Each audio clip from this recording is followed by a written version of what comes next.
it's never really been like that, right? I mean, it's not like God of War where we're telling a single story. Twisted Metal really is, we play it very loose, you know, it's kind of, each game really is its own take on the Twisted Metal story. So what's consistent is the spirit and the heartbeat and sort of this very kind of aggressive rock and roll, rough around the edges, garage band mentality. That kind of permeates every Twisted Metal that's ever been made. But each one really does kind of take place sort of in its own little story universe, almost like a little parallel universe. So this one, we do get into Sweet Tooth's history. We get into what this contest is.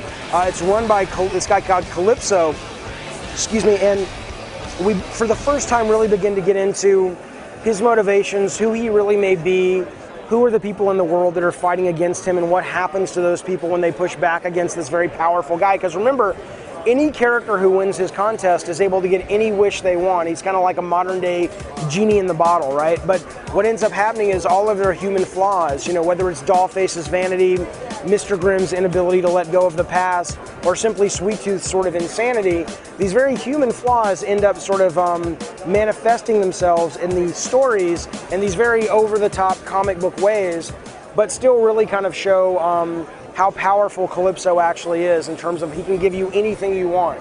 But if you're kind of a flawed person, what you probably want is probably not what you really need. And that's really sort of the spirit of what Twisted Metal's story has been about since the very first one.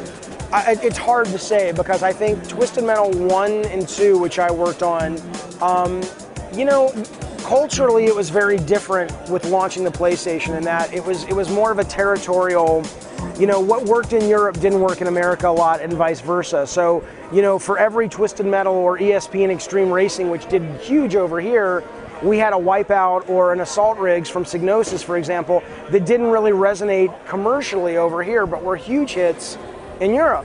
And so, but then we got into Black, which I think would have done better in Europe, but we cut all the story out because that was our only option to be able to release it in those territories because of censorship. And without that, people just didn't have a context for it. So I think with the internet, with us being able to reach out and connect with European fans of the series, and I think with the fact that the game is just better. I mean, I think the European market had always been sort of going, look, you know, thematically it's a very kind of rough around the edges game.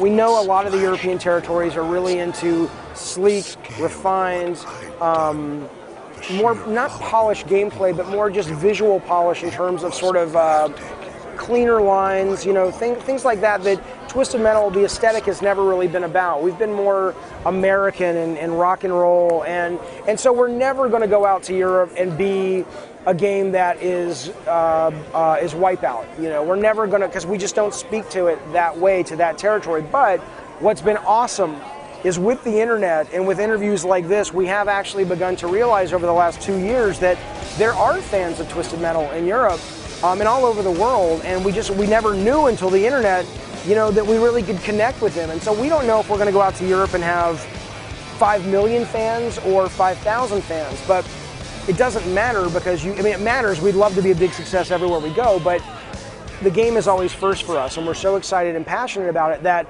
even if we have 5,000 fans outside of America, you can play multiplayer with us because we're not territory locked, right? So you can start a multiplayer game and play just with Americans, or you can flip that switch in the host settings and you're playing with people all over the world. So I will say to your viewers, even if only 50 people watch this out of the millions that will watch your show, but we get 50 more fans from your territory, we welcome them with all the passion and open arms for our Twisted Metal fans all over the world. So I hope we have more than 50, but we'll take 50 and we'll be grateful for them.